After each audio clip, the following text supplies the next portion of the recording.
আজকের অবসরের কথাবাসরে আমরা রবীন্দ্র স্মরণ করব। আসলে রবীন্দ্রনাথ যে একজন বিরাট মানুষ, তাকে আমরা ধরব কীভাবে? আর যিনি নিত্য স্মরণীয়েষু, যিনি আমাদের নিত্য স্মরণের, প্রতিদিনের যাপনের, আমাদের জীবনের তরি হতে তীর, যিনি বিস্তৃতভাবে গভীরভাবে বর্তমান, সেই নিত্য স্মরণীয়েষুকে সত্যি কি আমরা ধরতে পারি, আশ্রয় করে চলতে পারি? এই একটা প্রশ্ন কিন্তু আমাদের থাকে। এই বাঙালির জীবন, মনন, বোধ, বিশ্বাস, সৃষ্টি, তার বেঁচে থাকা, সব কিছুতেই রবীন্দ্রনাথ খুব গভীরভাবে বর্তমান। দেখুন, রবীন্দ্রনাথ যে শতকের মানুষ, সেই সময় এই দেশ পরাধীনতা দেখেছে, স্বাধীনতা দেখেছে, দেশ বিভাগ দেখেছে, সেখানে মহামারী দেখেছে, মৃত্যু দেখেছে, যুদ্ধ দেখেছে, মন্বন্তর দেখেছে, ক্ষুধা দেখেছে, যন্ত্রণা দেখেছে। এই শতক বাঙালিকে এত কিছু দিয়েছে, এত দুর্ভাগা জাতি আর সত্যি কি কেউ আছে? এবং এত যে বাঙালি হারিয়েছে,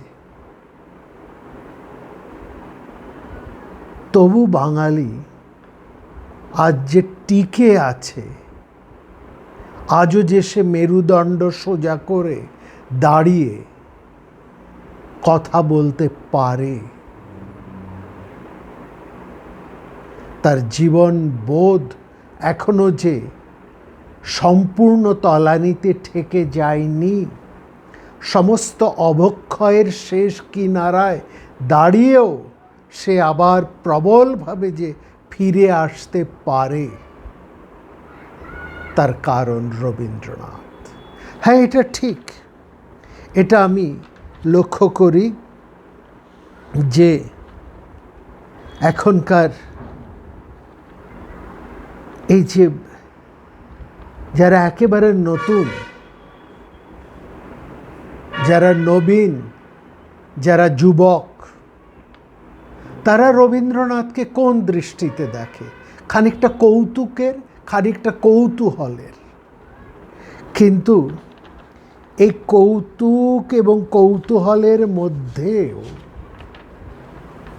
রবীন্দ্রনাথ এখনো তেমনভাবেই বেঁচে আছেন, যিনি স্পষ্টভাবে আশ্রয়, এবং যাকে আমরা বলতে পারি, তোমারেই করিয়াছি জীবনের ধ্রুব তারা, এ সমুদ্রে কভু আর হব নাকো পথহারা। এমনভাবেই আমরা বলতে পারি। কারণ ওই যে বললাম, বাঙালি দুর্ভাগা বাঙালি, দুটো বিশ্বযুদ্ধ দেখেছে, দেশভাগ দেখেছে, পথে পথে মৃত্যু মিছিল দেখেছে, সব দেহ পড়ে আছে, পড়ে থাকতে দেখেছে, ক্ষুধা, মহামারী, মৃত্যু, দেশভাগ, মন্বন্তর, যুদ্ধ, এত কিছু হারানো এই শতক বাঙালির এত কিছু কেড়ে নিয়েছে। কিন্তু বাঙালিকে এমন এক ঐশ্বর্য দিয়েছে যা পৃথিবীর আর কোনো সভ্যতা পায়নি, সেটি হচ্ছে রবীন্দ্রনাথ। এবং এই শতক বাঙালির হাতে তুলে দিয়েছে সমগ্র বিশ্ব, তা কাউকে তুলে দিতে পারেনি। এবং সেই জন্যেই এই মানুষটি এরকম ক্লান্ত, ধ্বস্ত, বিধ্বস্ত, অপমানিত গভীর অন্ধকারের মধ্যেও উঠে দাঁড়িয়ে বলতে পারেন, নিবিড় ঘন আধারে জ্বলিছে ধ্রুবতারা। এবং সঙ্গে সঙ্গে তিনি এই কথাও বলতে পারেন, হোসনে পথহারা। এই পথ তিনি দেখাতে পারেন ধ্রুবতারার মতন। এবং এই শতকে এমনভাবে স্পষ্ট করে এই কথা রবীন্দ্রনাথ ছাড়া আর কি বলতে পারেন? শরৎচন্দ্র রবীন্দ্রনাথের ৭০ বছর পূর্তিতে একটি অনুষ্ঠানের মানপত্র প্রদানের, সেই অনুষ্ঠানের ৭০ বছর তার পূর্তির, রবীন্দ্রনাথের ৭০ বছর পূর্তির অনুষ্ঠানের মানপত্র, সেখানে শরৎচন্দ্র পড়ছেন যে জগতের কাছ থেকে আমরা নিয়েছি অনেক, কিন্তু তোমার ওই দুটি হাত দিয়ে আমরা ফিরায়ও দিয়েছি অনেক। সত্যি, শুধু বাঙালি নয়, এই পৃথিবী রবীন্দ্রনাথ, এই পৃথিবীকে রবীন্দ্রনাথ অনেক কিছু দিয়েছেন। আজকে সেজন্যই যে কোনো দেশের একজন সৈনিকের, একজন বিদ্রোহীর, একজন মুক্তিকামীর, একজন সংগ্রামীর, একজন প্রবল বিশ্বাসীর বুক পকেটে রবীন্দ্রনাথের লেখা পাওয়া যায়। এই জন্য আজও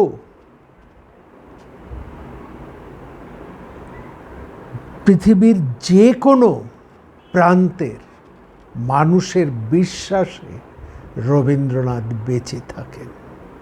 আমরা বাঙালিরা, আমাদের কাছে রবীন্দ্রনাথ কেমন, কিভাবে তিনি আছেন?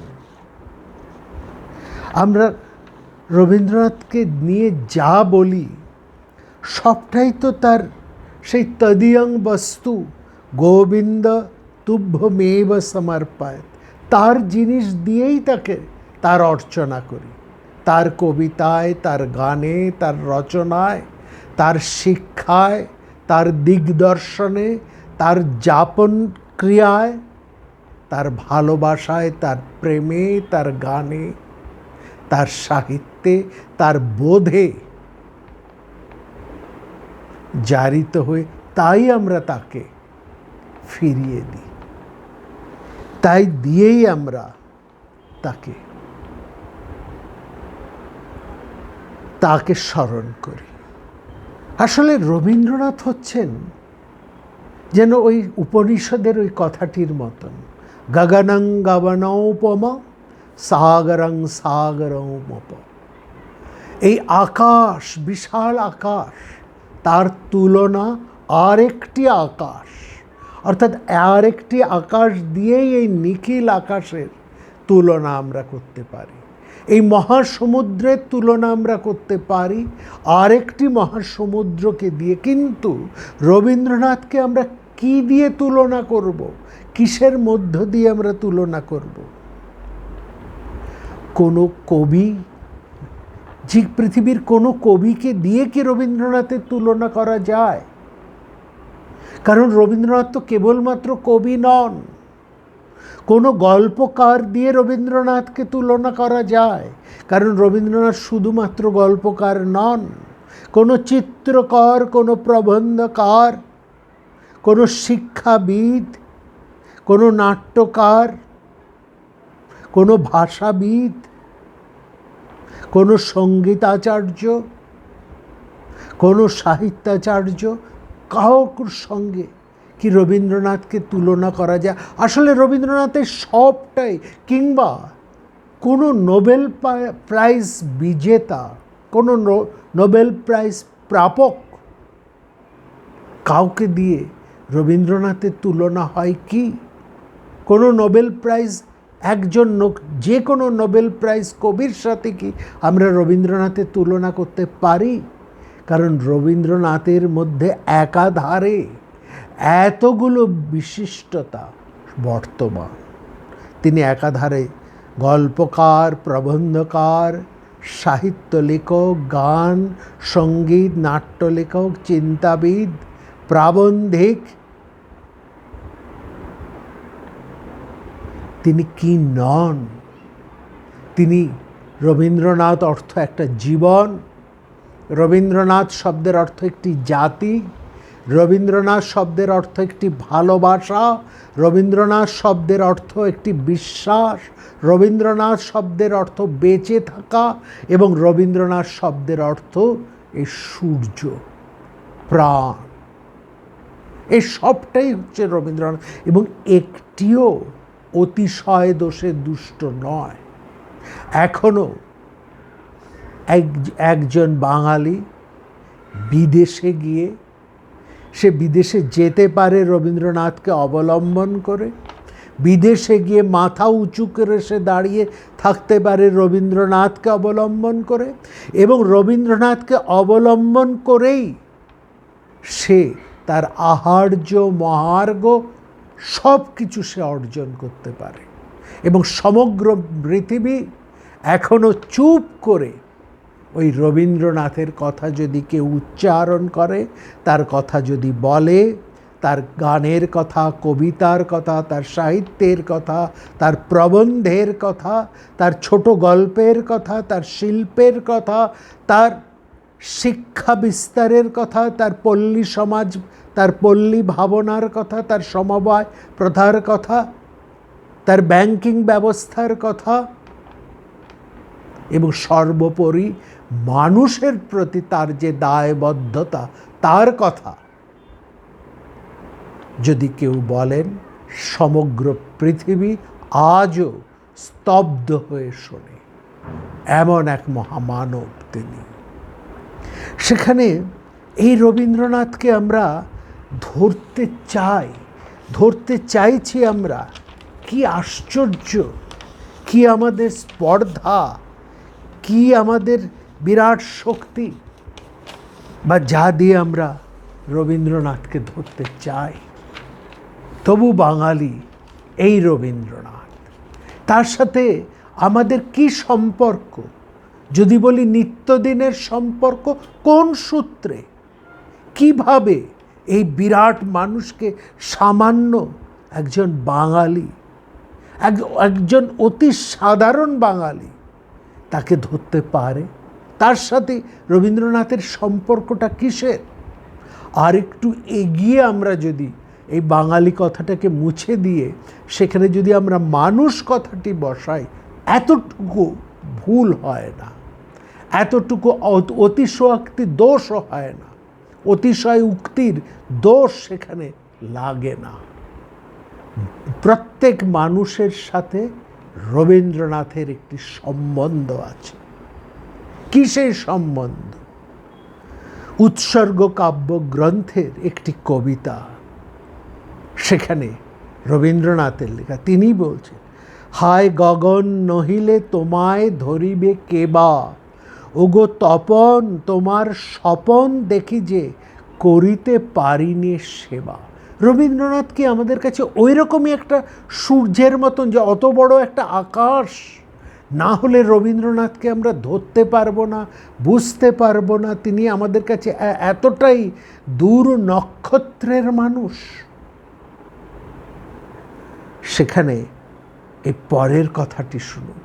আমরা যেন প্রত্যেকটি সাধারণ মানুষ একটা শিশির বিন্দু, এত ক্ষণিক আমাদের অস্তিত্ব। প্রভাতের শিশির, তার অস্তিত্ব কত ক্ষণিকের। আমাদের সাধারণ এই পৃথিবীর মানুষও, আমাদের অস্তিত্ব এই মহাবিশ্বে সত্যি ওই শিশির কণার মতোই। শিশির কহিল কাঁদিয়া, তোমারে রাখি যে বাঁধিয়া। অর্থাৎ সে শুনেছে, সে বলছে, হায় গগন নহিলে তোমারে ধরিবে কেবা, ওগো তপন তোমার স্বপন দেখি যে করিতে পারিনি সেবা। এ কথা ভেবেই সেই শিশির বলছে, সাধারণ মানুষ শিশির বলছে, শিশির কহিল কাঁদিয়া তোমারে রাখি যে বাঁধিয়া, হে রবি এমন নাহিকো আমার বল, তোমা বিনা তাই ক্ষুদ্র জীবন কেবলই অশ্রুজল। আর সেখানে সেই রবীন্দ্র সূর্য, সেই রবি যথা সার্থক নামা, কে তার নাম রবীন্দ্রনাথ কি ভেবে রেখেছিলেন আমি জানি না, কিন্তু এই নামটা কত সার্থক। এক একজনের জীবনে নাম কতটা সার্থক হয়ে ওঠে, এটা রবীন্দ্রনাথের ক্ষেত্রেই দেখি। বলছে সেই রবীন্দ্রনাথ যেন ওই শিশিরের কথারই প্রত্যুত্তর করে বলছেন, আমি বিপুল কিরণে ভুবন করি যে আলো, তবু শিশির টুকুরে ধরা দিতে পারি, বাসিতে পারি যে ভালো। তিনি বিরাট হয়েও ওই গগন নহিলে ধরিবে কেবা, এত বিরাট হয়েও সেই তপন, সেই রবি, তিনি এই সমগ্র বিশ্বকে আলোকমণ্ডিত করে, আলোকোজ্জ্বল করেও তবু তিনি আমাদের মতন অতি ক্ষুদ্র নগণ্য পৃথিবীর যে কোনো সাধারণ মানুষের কে ধরা দিতে পারেন, বাসিতে পারে যে ভালো। শিশিরের বুকে আসিয়া কহিল তপন হাসিয়া, ছোট হয়ে আমি রহিব তোমায় ভরি, ছোট হয়ে আমি রহিব তোমারে ভরি, তোমার ক্ষুদ্র জীবন গড়িব হাসির মতন করি। এক অসামান্য অসাধারণ প্রতিবিম্ব ধারণ করে আছি আমরা এই রবীন্দ্রনাথের। এতটাই বিরাট মানুষ, অথচ তার সমগ্র সাধারণ মানুষের কাছে তিনি কত সহজে সমগ্রভাবে ধরা দিতে পারেন, ভালোবাসতে পারেন। একজন কবি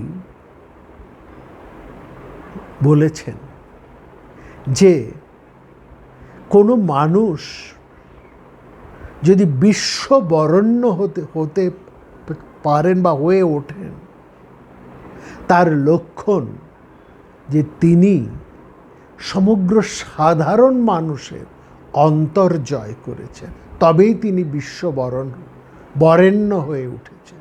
অর্থাৎ আন্তর্জাতিক পুরুষ হয়ে উঠতে গেলে প্রাথমিক শর্ত হচ্ছে তাকে আঞ্চলিক হতে হবে। তিনি যদি আঞ্চলিক হন তবেই তিনি আন্তর্জাতিক হয়ে উঠতে পারেন। আঞ্চলিকের সাথে যদি তার যোগসূত্র না থাকে, তাহলে তিনি যত বড়ই হন না কেন, আর আন্তর্জগতে বা অন্তর্জগতের তার কোনো ঠাঁই নেই। এটা ভীষণ গুরুত্বপূর্ণ। একজন মানুষ তখনই আন্তর্জাগতিক মানুষ হয়ে উঠেন, সমগ্র বিশ্বের ইউনিভার্সাল আইডেন্টিটি তার তখনই আসে যখন তার একটা লোকাল অ্যাকসেপ্টেন্স থাকে। এটা যে কোনো বিরাট মানুষের ক্ষেত্রে সত্য। রবীন্দ্রনাথ প্রথমে তিনি সাধারণের, তারপরেই তিনি সমগ্র বিশ্বপ্রাণী। এই জায়গাটা আমাদের বুঝতে হবে। এবং সকল মানুষের মাঝে রবীন্দ্রনাথ হচ্ছেন একজন প্রকৃত মানুষ। এটা হচ্ছে সবচেয়ে বড়। সেখানে রবীন্দ্রনাথ ঠাকুর তার পল্লী প্রকৃতি এখানে বলছেন তিনি, একদা আমাদের রাষ্ট্রযজ্ঞ ভঙ্গ করবার মতো একটা আত্মবিপ্লবের দুর্যোগ দেখা দিয়েছিল। তখন আমার মতন অনধিকারিকীয় অগত্যা পাবনা প্রাদেশিক রাষ্ট্র সংসদের সভাপতি পদে বরণ করা হয়েছিল। সেই উপলক্ষে তখনকার অনেক রাষ্ট্রনায়কদের সঙ্গে আমার সাক্ষাৎ ঘটেছে।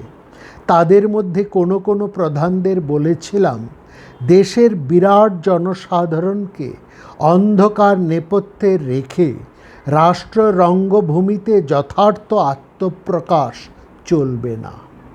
কতটা তাৎপর্যপূর্ণ কথা, এবং আজকের দিনে এটা কতটা প্রাসঙ্গিক এটা বোঝার। দেখলুম সে কথা স্পষ্ট ভাষায় উপেক্ষিত হলো। রবীন্দ্রনাথ বলছেন, সেই দিনই আমি মনে মনে স্থির করেছিলুম কবি কল্পনার পাশেই এই কর্তব্যকে স্থাপন করতে হবে, অন্যত্র এর স্থান নেই। তার অনেক পূর্বেই আমার স্বল্প সামর্থ্য এবং অল্প কয়েকজন সঙ্গী নিয়ে পল্লীর কাজ আরম্ভ করেছিলুম। আমার সেদিনকার মনের আক্ষেপ কেবল যে কোনো কবিতাতেই প্রকাশ করেছিলুম তা নয়, এই লেখনী বাহন কবিকে অকস্মাৎ টেনে এনেছিল দুর্গম কাজের ক্ষেত্রে।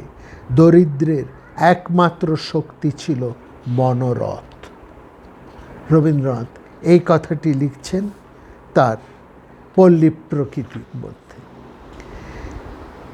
আর ছেলেবেলার মধ্যে তার জীবন স্মৃতিতে লেখেন 50 বছর বয়সে, ছেলেবেলা 1940 অর্থাৎ জীবনের শেষ বছরে। হ্যাঁ, জীবন স্মৃতি লিখছেন তার 50 বছর বয়সে, আর ছেলেবেলা রবীন্দ্রনাথ লিখছেন 1940 অর্থাৎ জীবনের শেষ বয়সে। এই দুটি রচনার মধ্যে ভালো করে যদি আমরা লক্ষ্য করি, সেখানে আমরা দেখি তার জীবনের ঘটনার চেয়ে বেশি রয়েছে তার অন্তরের প্রয়াস। এইখানে একটা প্রশ্ন ওঠে, প্রকৃত রবীন্দ্রনাথকে আমরা কোথায় খুঁজব, কোথায় তার অনুসন্ধান করব? তাকে কি শান্তিনিকেতনের আশ্রম আর বিশ্ববিদ্যালয়ের মধ্যে খুঁজব, নাকি কৃষকদের অবস্থার উন্নতির যে প্রচেষ্টা শ্রীনিকেতনে তিনি করছেন সেখানে তাকে আমরা খুঁজব, নাকি স্বজাতির অবমাননায় তার যে প্রতিক্রিয়া তিনি দিয়ে যাচ্ছেন সেখানে তাকে খুঁজব? হে মোর দুর্ভাগা দেশ, যাদের করেছ অপমান, অপমানে হতে হবে তাদের সবার সমান, এখানে খুঁজব? নাকি ভারতের ইতিহাস সম্বন্ধে তার দৃষ্টিভঙ্গিতে সেখানে খুঁজব? নাকি দেশাত্মবোধ ও আন্তর্জাতিকতার ক্ষেত্রে বিশেষ যে তার মানসিকতার লক্ষণ স্পষ্ট হয়ে উঠেছে সেখানে আমরা রবীন্দ্রনাথকে খুঁজব? অথবা তার ব্যক্তিগত ভালোবাসা ও দুঃখ কষ্টের অন্তরালে প্রিয়জন বিয়োগের নিদারুণ উপলব্ধির মধ্যে সেখানে আমরা যথার্থ রবীন্দ্রনাথকে খুঁজব? নাকি রবীন্দ্রনাথকে আমরা খুঁজব তার সেই শিল্পী চিত্রকর রবীন্দ্রনাথের মধ্যে দিয়ে, তার চিত্রের মধ্যে দিয়ে? নাকি অজস্র গানে গানে যার অমরত্বের একমাত্র সম্ভাবনা বলে এক সময় তিনি নিজেই ভবিষ্যৎবাণী করে গিয়েছেন, তার মধ্যে আমরা রবীন্দ্রনাথের অনুসন্ধান করব? এই যে রবীন্দ্রনাথের সবকটি মুখ্য পর্যায়ের মাধ্যমে সবচাইতে বেশি যে পরিচয়টি ফুটে ওঠে, সেটার মূলটি হচ্ছে মানুষের প্রতি রবীন্দ্রনাথের কনসার্ন, মানুষের প্রতি তার ভাবনা, তার দরদ, তার ভালোবাসা এবং বিশ্ব মানবতার প্রতি একটি তার গভীর বিশ্বাস। এইখানেই আমরা রবীন্দ্রনাথকে সত্য করে পাই। মানব জাতির আত্মিক মিলনকে তিনি সমস্ত প্রকার স্বাদেশিক ভাবতত্ত্বের ঊর্ধ্বে স্থান দিয়েছিলেন। প্রাদেশিকতাকে তিনি এতটুকু স্থান দেননি, এইটা যেন আমরা ভুলে না যাই। এইখানেই বর্তমান সময়ে রবীন্দ্রনাথের বড় প্রয়োজন। তিনি স্বদেশ ভাবনা, প্রদেশ ভাবনা আর মানুষের ভাবনা, সমগ্র মানুষের ভাবনাকে কোন দৃষ্টিকোণ থেকে দেখেছেন সেটা কিন্তু আজকের রাষ্ট্রনায়কদের বোঝাও দরকার, বোঝা উচিত। এই মানব জাতির যে একটা আত্মিক মিলন, এই দৃঢ় সংকল্পকে তিনি জীবনের লক্ষ্য হিসেবে বরণ করেছিলেন। তার মতে এই মহান উদ্দেশ্যে ভারতকে যদি দুঃখ বরণ করতে হয় তবে তাই যেন হয়, তাতে কোনো ক্ষতি নেই। ছিন্নপত্রে তার একটি চিঠিপত্রাবলীর মধ্যে থেকে, তার কয়েকটি চিঠিপত্রের মধ্যে থেকে আমরা মানুষের প্রতি তার ভালোবাসা, তার দরদ, তার অনুভূতি, তার মুক্ত চিন্তাধারা এবং রীতিবিরুদ্ধ ধর্মবিশ্বাসের যে উৎপত্তি, তার পরিচয় পাই। এবং সেটা আমরা পাই যখন তিনি প্রথম বাংলার চাষিদের সংস্পর্শে আসেন, তার জমিদারি অর্থাৎ পিতা যখন তাকে জমিদারির ম্যানেজার হিসেবে নিয়োগ করে এবং সেই জমিদারির দৈনিক কাজের সূত্রে দেশের অধিকাংশ মানুষের জীবনযাত্রা তিনি খুব কাছ থেকে দেখতে পান। শোচনীয় দারিদ্র্যের মধ্যেও এই মানুষদের যে একটা স্থির বিশ্বাস যে ঈশ্বর বা ভগবান তাদের ভাগ্য নির্ণয় করেন, সেই ভগবানই তাদের দুঃখ মোচন করবেন, একজন সম্ভ্রান্ত পরিবারের বংশধর রবীন্দ্রনাথের পক্ষে এই সত্যের সম্মুখীন হওয়া একরকম নতি শিকারের অভিজ্ঞতা। উমা দাশগুপ্ত খুব চমৎকারভাবে এই পরিচয়টি তুলে ধরেছেন। দয়া পরবশ হয়ে নয়, এদের অসহায় অবস্থা তার মানবিকতাকে গভীরভাবে নাড়া দিয়েছিল। তিনি এদের অজ্ঞতা ও মানসিক পরনির্ভরতাকে দূর করতে চেয়েছিলেন এদের অবস্থা সম্বন্ধে সমাজের উচ্চ শ্রেণীকে সজাগ করতে। 1833 সালে রবীন্দ্রনাথ ছিন্নপত্রের একটি চিঠিতে তিনি লিখছেন, আমাদের এই দরিদ্র চাষি প্রজাগুলোকে দেখলে আমার ভারী মায়া করে। এরা যেন বিধাতার শিশু সন্তানের মতো নিরুপায়। তিনি এদের মুখে নিজের হাতে কিছু তুলে না দিলে এদের আর গতি নেই। পৃথিবীর স্তন যখন শুকিয়ে যায় তখন এরা কেবল কাঁদতে জানে। কোনো মতে একটুখানি ক্ষুধা ভাঙলেই আবার তখনই সমস্ত ভুলে যায়। সোশ্যালিস্টরা যে সমস্ত পৃথিবীময় ধন বিভাগ করে দেয় সেটা সম্ভব কি অসম্ভব ঠিক জানি নেই। যদি একেবারেই অসম্ভব হয় তাহলে বিধির বিধান বড় নিষ্ঠুর, মানুষ ভারী হতভাগ্য। কেননা পৃথিবীতে যদি দুঃখ থাকে তো থাক, কিন্তু তার মধ্যে এতটুকু একটু ছিদ্র, একটু সম্ভাবনা রেখে দেওয়া উচিত যাতে সেই দুঃখ মোচনের জন্য মানুষের উন্নত অংশ অবিশ্রাম চেষ্টা করতে পারে, একটা অংশ পোষণ করতে পারে। তিনি আরেকটা চিঠিতে লিখছেন, আরেকটি চিঠিতে তার সে আন্তরিকতাটা কত প্রশ্ন, এটাও চিহ্নপত্রের মধ্যে আছে। সেখানে লিখছেন, আমার এই খোলা জানালার মধ্যে দিয়ে নানা দৃশ্য দেখতে পাই, সব শুদ্ধ বেশ লাগে, কিন্তু এক একটা দেখে ভারী মন বিগড়ে যায়। গাড়ির উপর অসম্ভব ভার চাপিয়ে অসাধ্য রাস্তায় যখন গরুকে কাঠির বাড়ি খোঁচা দিতে থাকে তখন আমার নিতান্ত অসহ্য বোধ হয়। আজ সকালে দেখছিলুম একটি মেয়ে তার একটি ছোট উলঙ্গ শীর্ণ কালো ছেলেকে এই খালের জলে নাওয়াতে এনেছে। আজ ভয়ঙ্কর শীত পড়েছে। জলে দাঁড় করিয়ে যখন ছেলেটার গায়ে জল দিচ্ছে তখন সে করুণ স্বরে কাঁদছে আর কাঁপছে। ভয়ানক কাশিতে তার গলা খন খন করছে। মেয়েটি হঠাৎ তার গালে এমন একটা চড় মারলে যে আমি আমার ঘর থেকে তার শব্দ স্পষ্ট শুনতে পেলুম। ছেলেটি বেঁকে পড়ে হাঁটুর উপর হাত দিয়ে ফুলে ফুলে কাঁদতে লাগলো। কাশিতে তার কান্না বেঁধে যাচ্ছিল। তারপরে ভিজে গায়ে সেই উলঙ্গ কম্পান্বিত ছেলের নড়া ধরে বাড়ির দিকে টেনে নিয়ে গেল। এই ঘটনাটা নিতান্ত পৈশাচিক বলে বোধ হলো। ছেলেটা নিতান্ত ছোট, আমার খোকার বয়সী। এই সময় রবীন্দ্রনাথের সমস্ত সত্তা জুড়ে ছিল সাধারণ মানুষের নানাবিধ দুর্দশা। তখনকার কবিতায় তাই প্রকাশ পায় একরকম অতীন্দ্রিয়তা,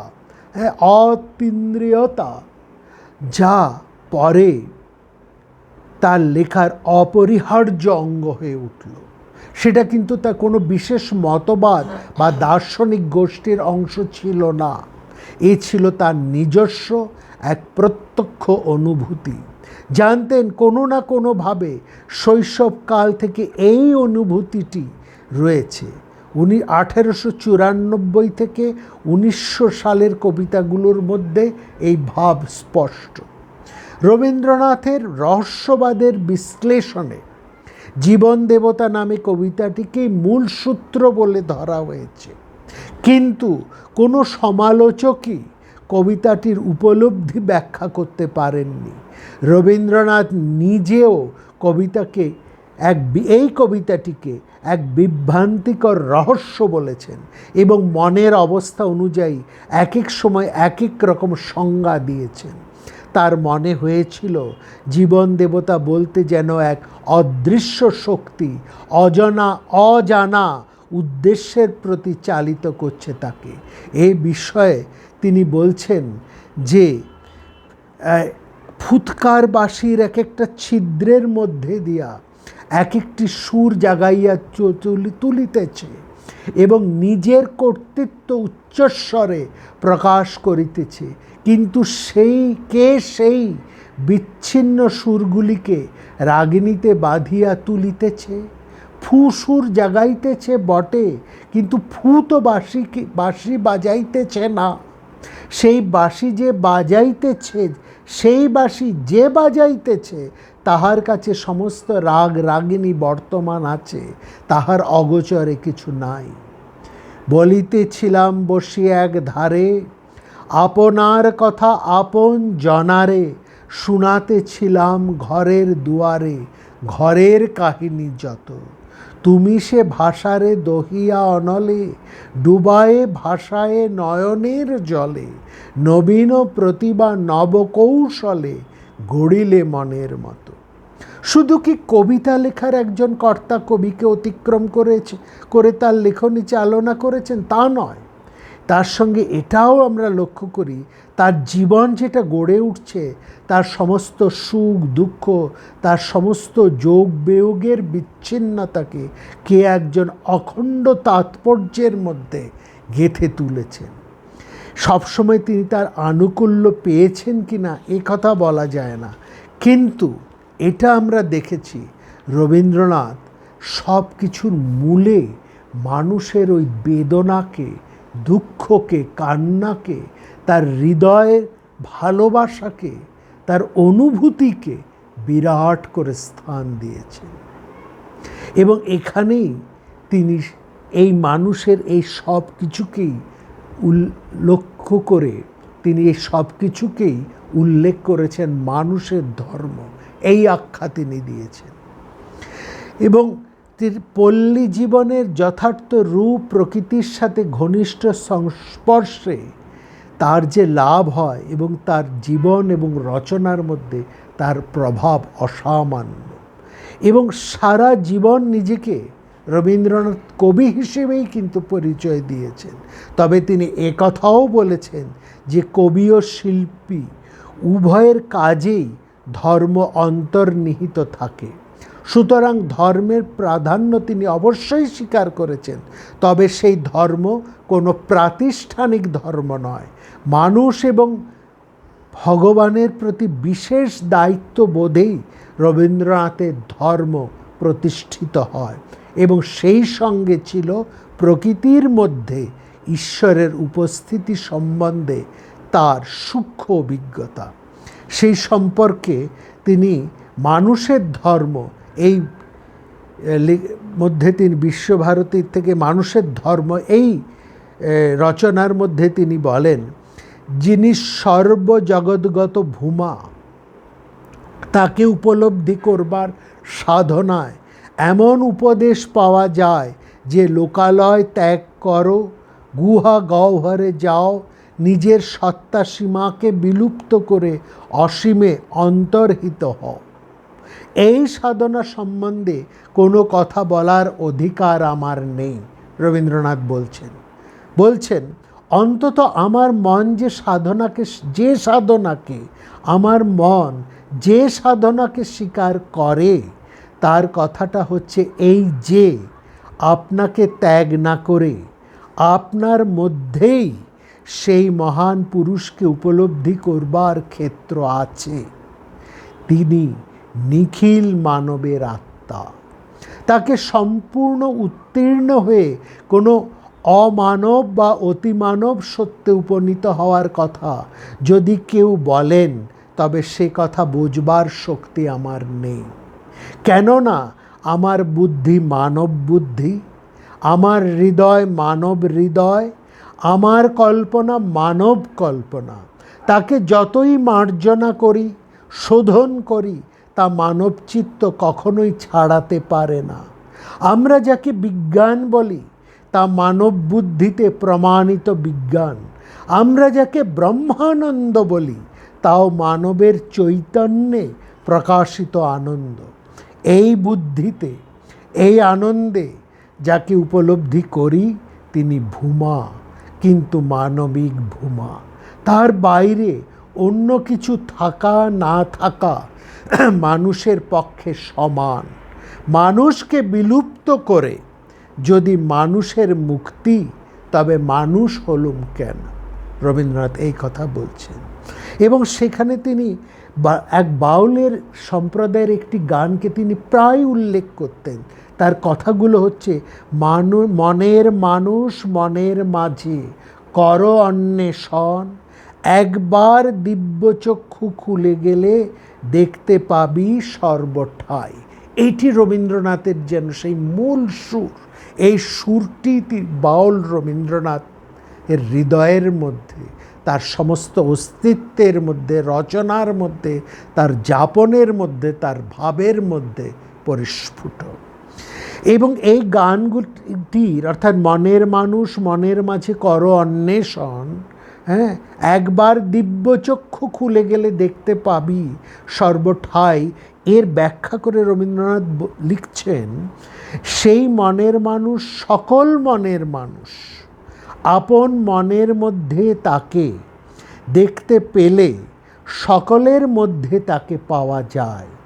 এ কথাই উপনিষদ বলেছেন, যুক্তাত্মানং সর্বমেবাবিশন্তি। বলেছেন তং বেদং পুরুষং বেদং। যিনি বেদনীয়, সেই পূর্ণ মানুষকে জানো। অন্তরে আপনার বেদনায় যাকে জানা যায়, তাকে সেই বেদনায় জানো, জ্ঞানে নয়, বাহিরে নয়। মানুষের ধর্ম এই লেখার, এই প্রবন্ধের মধ্যে তিনি এটি স্পষ্ট করে দিয়েছেন।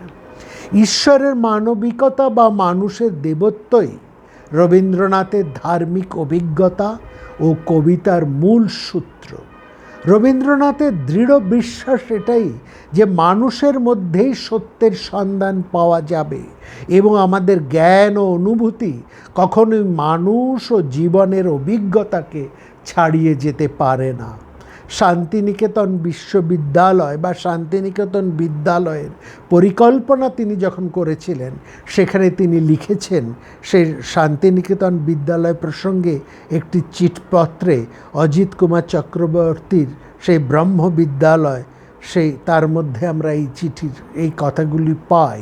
সেখানে লিখছেন, যদি বৈদিক কালে তপবন থাকে, রবীন্দ্রনাথ লিখছেন, যদি বৈদিক কালে তপবন থাকে, যদি বৌদ্ধ যুগে নালন্দা অসম্ভব না হয়, তবে আমাদের কালেই কি শয়তানের একাধিপত্য হইবে এবং মঙ্গলময় উচ্চ আদর্শ মাত্রই মিলিনিয়ামের এক দুরাশা বলিয়া পরিহাসিত হইতে থাকিবে?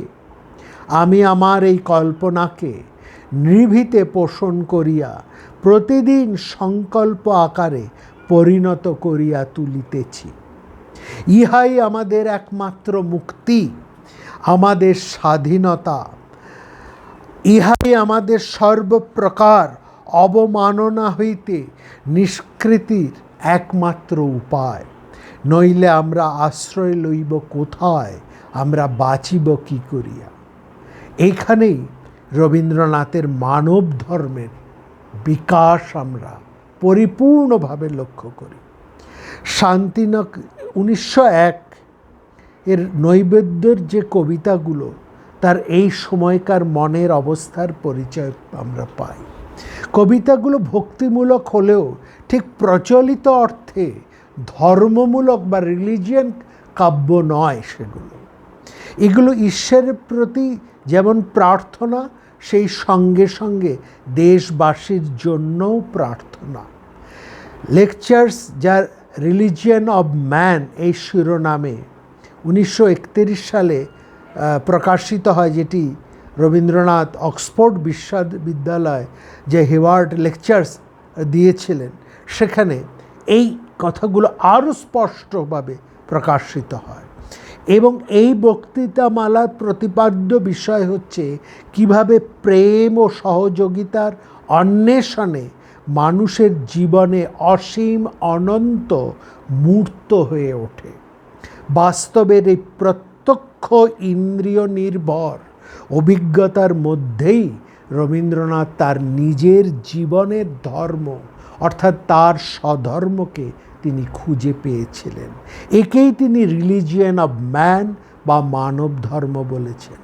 এই উপলব্ধির স্বরূপ হিসেবে তিনি এই গ্রন্থের উপসংহারে আলবার্ট আইনস্টাইনের সাথে 1926 সালের কথোপকথনটাকেও সংযোজিত করে দিয়েছিলেন, সংযুক্ত করে দিয়েছিলেন। আইনস্টাইন সেখানে তাকে একটি প্রশ্ন করেছিলেন। তাহলে আইনস্টাইনের প্রশ্ন ছিল, তাহলে কি সত্য ও সুন্দর মানুষের ঊর্ধ্বে নয়? রবীন্দ্রনাথের দ্বিধাহীন স্পষ্ট উচ্চারণ, তিনি বলেছিলেন না। রবীন্দ্রনাথ শান্তিনিকেতন স্থাপনা করেছিলেন এই বিশ্বাসে যে মানুষ তখনই মনুষ্যত্ব লাভ করে যখন সে তার স্বাভাবিক পারিপার্শ্বিকের সঙ্গে সমবেদনার সম্পর্ক গড়ে তুলতে পারে। এটা যদি আমরা মন প্রাণ দিয়ে, হৃদয় দিয়ে সত্যি সত্যি অনুভব করতে পারি, তবেই আমরা যথার্থ রবীন্দ্রনাথকে বুঝতে পারবো। আর এইখানেই রবীন্দ্রনাথের প্রাসঙ্গিকতা আজকের দিনে, সেটি হচ্ছে রবীন্দ্রনাথের সবচাইতে বড় প্রাসঙ্গিকতা। তার জন্মদিন কাব্যগ্রন্থ থেকে একটি কবিতা আমরা পাঠ করে তার প্রতি আমাদের সেই যে কথা বলেছি, হে গোবিন্দ, তোমাকে তোমার জিনিস দিয়েই তোমাকে অর্চনা করছি, হ্যাঁ, সেই যে অর্চনা তাকে করছি আমাদের চিরস্মরণীয়েষু, যে রবীন্দ্রনাথ নিত্য স্মরণীয়েষু, তদীয়ং বস্তু গোবিন্দ তুভ্যমেব সমর্পয়েৎ, সেই তার লেখা, তার কবিতা দিয়েই তাকে আমরা স্মরণ করছি। আর এই কবিতাটি এত প্রাসঙ্গিক আজকের দিনে, এর প্রতিটি শব্দ এত গুরুত্বপূর্ণ, এতটা প্রাসঙ্গিক, এবং এই কবিতার থেকে আমরা এতটা সরে এসেছি। মনে হয় রবীন্দ্রনাথ এটা এত সত্য করে বুঝেছিলেন, আজকের এই 2024 সনে এটার গুরুত্ব আরও বেড়ে গিয়েছে, অনেক বেশি বেড়ে গেছে।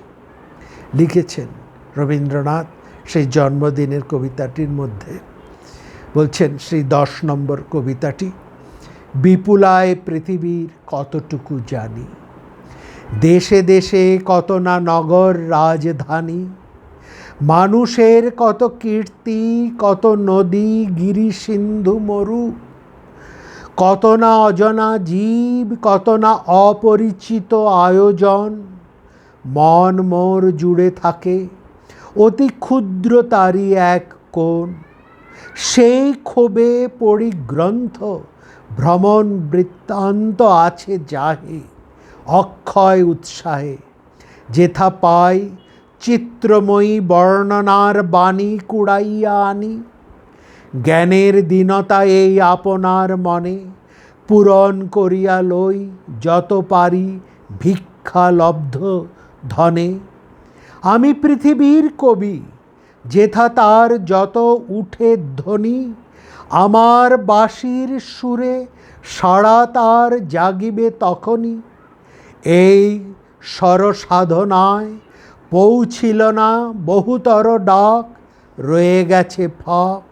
কল্পনায় অনুমানে ধরিত্রীর মহা একতান, কত না নিস্তব্ধ ক্ষণে পূর্ণ করিয়াছে মোর প্রাণ।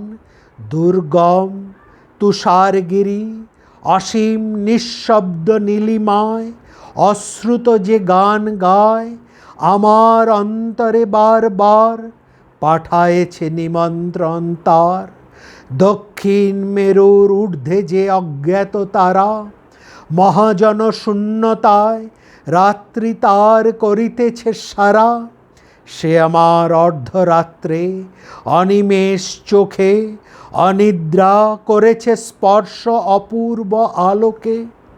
সুদূরের মহাপ্লাবী প্রচণ্ড নির্ঝর মনের গহনে মোর পাঠায়েছে স্বর। প্রকৃতির ঐকতান স্রোতে নানা কবি ঢালে নানা গান দিক হতে, নানা দিক হতে তাদের সবার সাথে আছে মোর এই মাত্র যোগ। সঙ্গ পাই সবাকার, লাভ করি আনন্দের ভোগ। গীত ভারতীর আমি পাই তো প্রসাদ, নিখিলের সঙ্গীতের স্বাদ। এরপরে যে কথাগুলো সেটা সবচাইতে প্রণিধানযোগ্য, এই কবিতার সবচাইতে সংবেদনশীল এবং সবচাইতে গুরুত্বপূর্ণ অংশ। কবিতারও বটে, এই সময়ের জন্যও বটে। সবচেয়ে দুর্গম যে মানুষ আপন অন্তরালে, তার কোনো পরিণাম নাই বাহিরের দেশে কালে। সে অন্তরময়, অন্তর মিশালে তবে তার অন্তরের পরিচয়। পাইনে সর্বত্র তার প্রবেশের দ্বার, বাধা হয়ে আছে মোর বেড়াগুলি জীবনযাত্রার। চাষি খেতে চালাইছে হাল, তাঁতি বসে তাঁত বনে জেলে ফেলে জাল। বহুদূর প্রসারিত এদের বিচিত্র কর্মভার, তারই পরে ভর দিয়ে চলিতেছে সমস্ত সংসার। কি অসামান্য জায়গাটা দেখুন। চাষি খেতে চালাইছে হাল, তাঁতি বসে তাঁত বনে জেলে ফেলে জাল। বহুদূর প্রসারিত এদের বিচিত্র কর্মভার, তারই পরে ভর দিয়ে চলিতেছে সমস্ত সংসার। আমরা কি সত্যি এটাকে এমনভাবে উপলব্ধি করি? আমাদের শাসকেরা তারা কি এমনভাবে হৃদয় দিয়ে এই কথাটিকে, এই দেশের সাধারণ মানুষকে এমনভাবে অনুভব করেন, এমনভাবে তাদেরকে ধারণ করেন, বোঝার চান, বুঝতে চান তাদের বোধে কি এই বোধ আছে? অতি ক্ষুদ্র অংশে তার সম্মানের চিরনির্বাসনে সমাজের উচ্চ মঞ্চে বসেছি সংকীর্ণ বাতায়নে। মাঝে মাঝে গেছি আমি ও পাড়ার প্রাঙ্গণের ধারে, ভিতরে প্রবেশ করি সে শক্তি ছিল না একেবারে। জীবনে জীবন যোগ করা না হলে কৃত্রিম পণ্যে ব্যর্থ হয় গানের পসারা। জীবনে জীবন যোগ করা, এটি রবীন্দ্রনাথ বারবার বলেছেন। চিত্তর সাথে যোগে যেথায়, এই যোগের সাথে বিহার, সেইখানেতে যোগ আমার, সেখানেই রবীন্দ্রনাথ যোগ করতে চাইছে। জীবনে জীবন যোগ করা না হলে কৃত্রিম পণ্যে ব্যর্থ হয় গানের পসারা। তাই আমি মেনে নিই সেই নিন্দার কথা, আমার সুরের অপূর্ণতা। আমার কবিতা আমি জানি, আমি গেলেও বিচিত্র পথে হয় নাই সে সর্বত্রগামী। কৃষাণের জীবনের শরিক যে জন, কর্মে ও কথায় সত্য আত্মীয়তা করেছে অর্জন। যে আছে মাটির কাছাকাছি, সে কবির বাণী লাগি কান পেতে আছি। সাহিত্যের আনন্দের ভোজে নিজে যা পারি না দিতে, নিত্য আমি থাকি তারই খোঁজে। সেটা সত্য হোক, শুধু ভঙ্গি দিয়ে যেন না ভোলায় চোখ। সত্য মূল্য না দিয়েই সাহিত্যের খ্যাতি করা চুরি। ভালো নয় নকল সে শৌখিন মজদুরি। এসো কবি অখ্যাত জনের নির্বাক মনের, মর্মের বেদনা যত করিও উদ্ধার। প্রাণহীন এ দেশেতে গানহীন যেথা চারিধার। অবজ্ঞার তাপে শুষ্ক নিরানন্দ সেই মরুভূমি, রসে পূর্ণ করি দাও তুমি। অন্তরে যে উৎস আছে আপনারই, তাই তুমি দাও তো উদ্বারী। এক তারা যাহাদের, তারাও সম্মান যেন পায়। এক তারা যাহাদের, তারাও সম্মান যেন পায়। মুখ যারা দুঃখের সুখে নতশির, স্তব্ধ যারা বিশ্বের সম্মুখে ওগো গুণী। কাছে থেকে দূরে যারা, তাহাদের বাণী যেন শুনি। তুমি থাকো তাহাদের জ্ঞাতি। এখানে মহাভারতের মধ্যে একটি মহাভারতের মূল সুরটি সে এইখানে পরিষ্কার করে তুলে ধরা হয়েছে। সেই ঘটনাটির কথা স্মরণ করুন। পিতামহ ভীষ্ম সরসজ্জার শায়িত, তিনি যুদ্ধ শেষে তিনি আহ্বান করছেন তার উভয় দিকের সন্তানদের, কৌরবদের মধ্যে হয়তো একজন কি আধজন বেঁচে আছেন পাণ্ডবেরা। সেই পাণ্ডবদেরকে তিনি উপলক্ষ করে বলছেন, কি পেলে যুদ্ধ করে, কি পেলে, কি লাভ করলে তোমরা, কি লাভ করলো কৌরবেরা? সবাই তো সব হারিয়ে ফেললো। একটিও গৃহ নেই যেখানে অন্তত একজন মানুষও মারা পড়েনি, এমন একটি গৃহ নেই, এমন কোনো রমণী নেই যে হয় পুত্র বিয়োগ, নয় স্বামী বিয়োগ, নয় কোনো স্বজন বিয়োগের আর্তনাদে সে আর্তনাদ করে উঠছে। কি পেলে তোমরা এই যুদ্ধ করে, কি পেল কৌরবেরা? এবং সেখানেই তিনি মহাভারতের মর্মবাণীটি উচ্চারিত হচ্ছে, না মানুষ্যাৎ শ্রেষ্ঠতরঃ কিঞ্চিৎ। মানুষের চেয়ে শ্রেষ্ঠ কেউ নয়, কেউ মানুষের থেকে বড় হতে পারেন। এটাই রবীন্দ্রনাথের চিরবিশ্বাস, এবং সে কথাই তিনি বারবার তার জীবন দিয়ে এই একটি কথাই বলে গেছেন। মানুষের জয় গান তিনি উদ্ঘোষণ করে গেছেন, এবং সেই জন্যই তো তিনি এখানে বলছেন, এসো কবি অখ্যাত জনের নির্বাক মনের, মর্মের বেদনা যত করিও উদ্ধার। প্রাণহীন এ দেশেতে গানহীন যেথা চারিধার। অবজ্ঞার তাপে শুষ্ক নিরানন্দ সেই মরুভূমি, রসে পূর্ণ করি দাও তুমি। অন্তরে যে উৎস তার আছে আপনারই, তাই তুমি দাও তো উদ্বারী। এক তারা যাহাদের, তারাও সম্মান যেন পায়। মুখ যারা দুঃখে সুখে নতশির, স্তব্ধ যারা বিশ্বের সম্মুখে। তিনি যেন সমগ্র বিশ্বের সমস্ত শাসক কুলকে একেবারে জোর দিয়ে ডেকে বলছেন, মুখ যারা দুঃখে সুখে নতশির, স্তব্ধ যারা বিশ্বের সম্মুখে, ওগো গুণী। কাছে থেকে দূরে যারা, তাহাদের বাণী যেন শুনি।